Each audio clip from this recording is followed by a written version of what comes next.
Welcome back. This is MK Scott for OUTscene America at the American Idol Tour at the Key Arena. I am talking with two other finalists. One is one of my favorites, Erika Van Pelt, as well as the runner-up, Jessica Sanchez. Thank you so much for joining us. Appreciate it. What was one of the best experiences that you had with the show? Oh man. I don't know about Jess, but I actually liked when we first got to Hollywood Week, and there were like 300 of us still in the competition. And I remember the first time that they sat us all down in a sort of like meeting hall together, and just sort of, it was the time that we sort of all grasped the gravity and the reality of the situation that we had gotten involved in. Everyone, you know, said, "Look around you, like the next American Idol is sitting in this room." You know what I mean? And it's crazy. Oh, and Jessica, I had heard and I had noticed that you had been singing for many years, and then here you are 16 and you are runner-up. How does that feel? It's ridiculous just because I've been watching the show ever since I was like 5 years old, first season, and like I always told myself like that's the show I want to be on, and I mean I never expected to even make it that far. I mean the first year that I was eligible to try out, like I made it to runner-up, and it's just insane. And who was one of your favorite mentors working with? Oh, I absolutely adored Mary J. Blige. I love her. I mean, I'm a lifelong fan. You know, I remember Mary J. like back in the day, like early 90s Mary J., which is just, God, I mean that stuff is so good, so good. I'm so excited. Mine was will.i.am, just because I'm more of that cool kind of music, like urban pop, R&B kind of stuff, and like he understood where I was coming from, and he was really cool. He was really fun. Yeah, will.i.am was great. Yeah.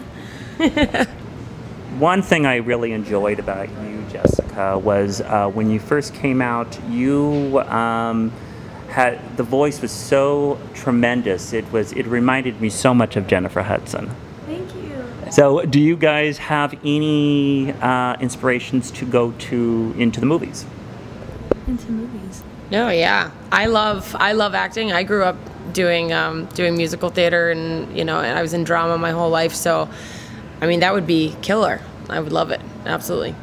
I think it'd be fun just to try it. Yeah, you know, just to be in a movie, just be like, hey, I was in a movie. You know. Exactly.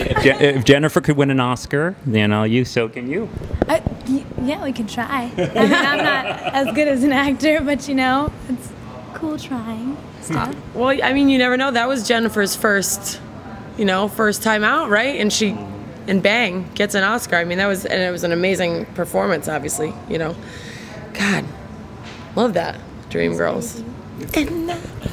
No, and there was one experience that you had of where Tommy Hilfiger, he came in and he gave you a makeover, and then you're voted out the same week.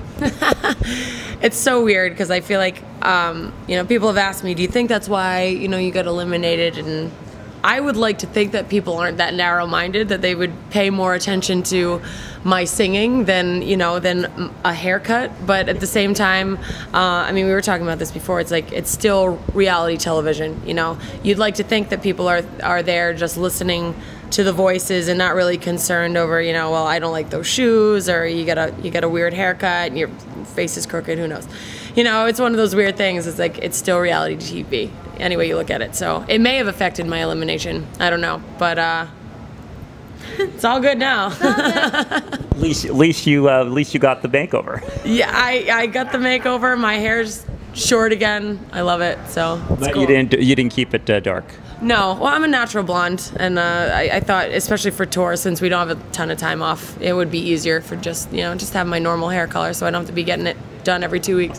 And then also, OUTscene is a gay outlet, and we really have a lot of gay fans of American Idol. Do you have any words of encouragement or words for the gay fans? I definitely do. I mean, it's funny. I've always been involved in the gay community my entire life. I myself am not gay, but I was actually Boston Pride Idol 2006, and I could fall in love with someone who's not a man necessarily. Like, who cares? What does that mean? At the end of the day, I'm a musician, I'm a singer. It's about like the music. I don't care, I don't care who you're loving.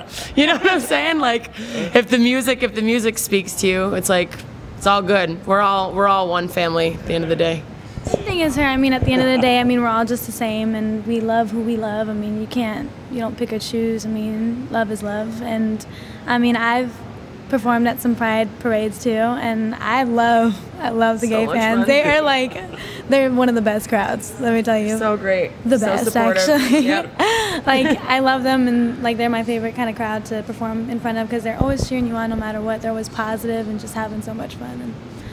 Wonderful. Well, thank you so much for joining us, and best of luck to you and the rest of the tour. Thanks so much. Thank you very much. This is MK Stott saying so long for now.